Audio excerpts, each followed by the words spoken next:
करा रहा है, जब जोहर करा रहा है। मांगीलाल की नामा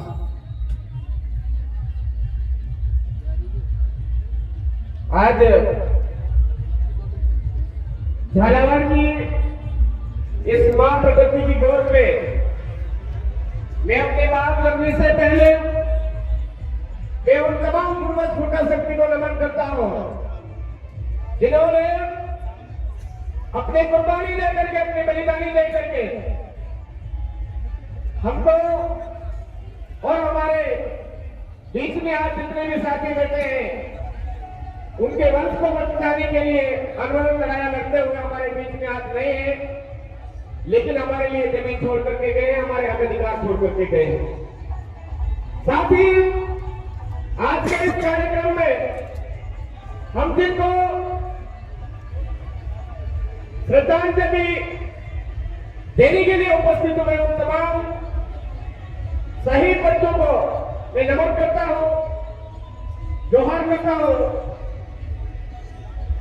वो आज अपनी बलिदानी दे करके गए और समुद्र को एक चादर पर बिठा करके गए, देश की सच्ची आवाज को एक चादर पर बिठा करके चले गए हैं, हमारे बीच में रही, उनको भी नमन करता हूं।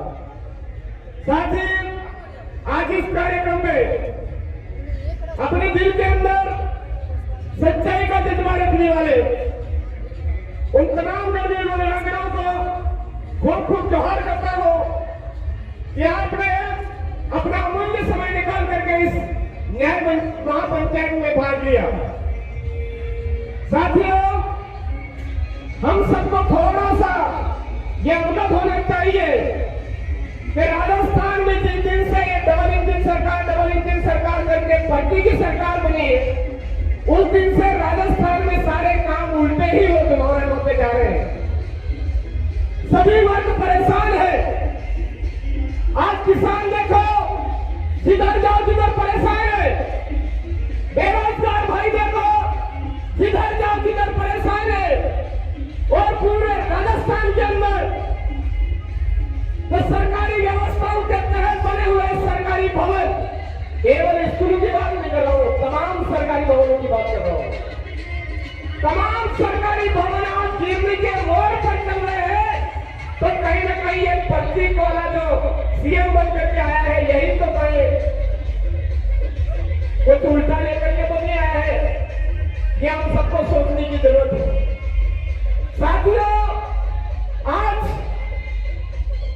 हम इतने बड़े हो गए हैं, इतने समय से देख रहे हैं कि देश आजाद हुआ 78 साल हो चुके हैं, किसी भी नेता का कोई बच्चा कभी नहीं मरा है।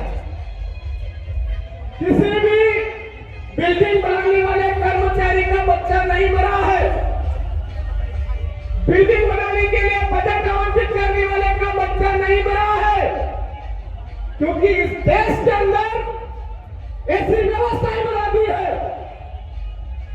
जब पूर्वांचल के जिन्होंने देश आजाद किया, बलिदानियां दी, उनका सपना यह नहीं था।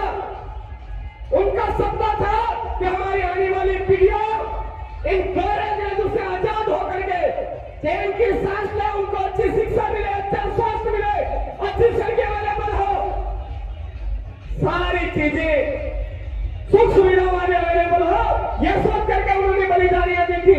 लेकिन आज की तारीख में देखिए, स्मार्ट मीटर की योजनाएं चलाई जा रही है। स्मार्ट मीटर की योजना किसके लिए चलाई जा रही है? उन पूंजीपति गरीबों के लिए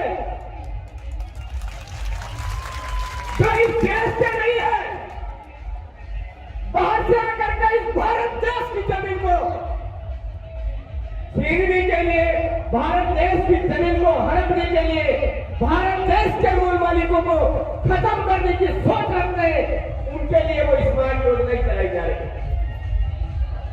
अरे आप चाहते हो इस भारत देश को आगे बढ़ाना, विश्व गुरु के रूप में देखना चाहते हो, तो ये जितनी भी शिक्षा व्यवस्था है, इस शिक्षा व्यवस्था को बदलिए। जब प्राइवेट और सरकारी ये भेद खत्म करिए। एक प्राइम मिनिस्टर का जो बच्चा, उसके बच्चे ही क्या होगा? गलत बोल दिया हालांकि मैंने, लेकिन एक प्राइम मिनिस्टर का बच्चा जो किताब पढ़ता है वो हमारे गांव का गरीब का बच्चा भी वही किताब पढ़े, तब जाकर के हम माने का आप में क्या समानता लेकर के आ रहे हो। आज की डेट में एक सीएम का बच्चा, आज की डेट में एक मंत्री का बेटा जो किताबें पढ़ रहा है वो यहाँ पर गरीब का बच्चा पढ़ना चाहिए। लेकिन कर क्या रखा है, टूटे जर्जर भवन हमारे जनता को दे रखे हैं सरकारी विद्यालयों के नाम पर, सरकारी ऑफिसों के नाम पर। आपके यहाँ पर हम सरकारी विद्यालय गिरा और लोग बच्चे शहीद हुए। हमारे पीपलखुर्द के अंदर एक वन विभाग का भवन बना हुआ था, वहां पर बारिश आई, बच्चे जाकर के वहां खड़े हुए, छत गिरी और बच्चे दोनों के दोनों दफ्तर के भाई पूरे हाथ से भर गए। वो खबर उजागर नहीं होनी थी तो बुरे हाथ भरोगे। एक हमारे जो ट्राइबल मिनिस्टर है राजस्थान के, वहां पर छत गिरी और बच्चे खत्म हो गए, ऐसा वो भी उजागर नहीं होने दे रहे हैं। तो हम सबको ये आवाज बुलंद करनी होगी कि अगर बच्चे पढ़ेंगे तो चाहे सरकारी हो चाहे प्राइवेट हो, सबको एक समान व्यवस्थाएं, समान किताबें, समान सुविधाएं उपलब्ध होनी चाहिए। एक कलेक्टर का बच्चा अगर प्राइवेट में जो सुविधाएं अवेलेबल है और उसकी सुविधाएं भोग रहा है, वही का वही सरकारी के अंदर भी भोगना चाहिए। वो जो कुछ पढ़ रहा है वही का वही यहाँ भी पढ़ना चाहिए। ऐसे नहीं चलेगा कि भवन तो अच्छा बना दिया, टीचर अवेलेबल नहीं है, टीचर अवेलेबल है तो भवन अच्छे नहीं है। चिकित्सा व्यवस्था में भी यही चल रहा है। तो मैं ऐसे लोगों को यहाँ पर यही कहना चाहूंगा कि उनको शर्म आनी चाहिए कि यहाँ पर एक मोर सिंह भील जैसे ही छत गिरी उसके बाद में पढ़ाई की अव्यवस्था हो रही थी। मोर सिंह भील ने बड़ा कलेजा रखते हुए कहा कि आज से मेरा जो घर है वो इन बच्चों के लिए, इस स्कूल के बच्चे जो है ज्यादा भटक रहे, उसकी पढ़ाई नहीं बिगड़नी चाहिए, वो पढ़नी चाहिए, आगे बढ़नी चाहिए। लेकिन यहाँ की जो महारानी है वो आज दिन तक एक कमेंट तक नहीं देखा उसको। ये शर्मनाक बात है सबसे बड़ी। सैल्यूट करना चाहिए मोर सिंह भील जी जिन्होंने अपना घर, दूसरे भी घर, बच्चों की पढ़ाई को आगे व्यवस्थित करने के लिए दिया। और साथियों, ये न्याय पंचायत में हम आए हैं, तो इस न्याय की महापंचायत में उदयपुर के अंदर एक आदमी का मर्डर होता है, गलत कार्ड दिया जाता है व्यक्ति विशेष से, उसको 1 करोड़ रुपए दिए जाते हैं। तो यहाँ पर सरकार ने हत्या की है, वहां पर व्यक्ति ने हत्या की थी, यहाँ पर सरकार ने हत्या की है। 1 करोड़ में 10 करोड़ लोगों को भी कम पड़ता है। 1 करोड़ में 10 करोड़ को भी कम पड़ता है हमारे बच्चों के लिए। हत्यारी सरकार है ये, बिल्डिंग आपकी है तो आप हत्यारे हुए। आप एक विमान से कोटि लोग दुर्घटना के शिकार होते हैं, वहां पर करोड़ रुपए दे रहे हो, तो यहाँ पर इन बच्चों के साथ में न्याय क्यों नहीं? क्योंकि ये देश के मूल मालिक का बच्चा है, इसलिए वो अन्याय कर रहे हैं मेरे साथ। तो देश के मूल मालिक को किसानों, जवानों जागिए, उठिए। ये तो लोकतंत्र की व्यवस्थाएं जो स्थापित करने में आज डबल इंजन करके पूरे देश को बेवकूफ बना रहे हैं, पूरे देश को गुमराह कर रहे हैं, धर्म की बुद्धि पिला रहे हैं। ऐसे लोगों को उखाड़ करके बाहर फेंकिए, यही सबसे श्रद्धांजलि होगी हमारे बच्चों के लिए। ये मैं आपसे कहने आया हूँ। आप तमाम साथियों को मेरी आज बात समझ में आई होगी।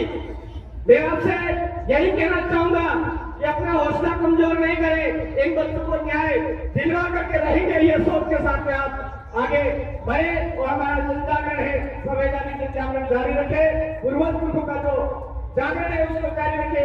इसी आशा और विश्वास के साथ आप तमाम साथियों को खूब खूब जोहार। जय आदिवासी, जय भील प्रदेश, जय संविधान, जय भारत, आप सबकी जय।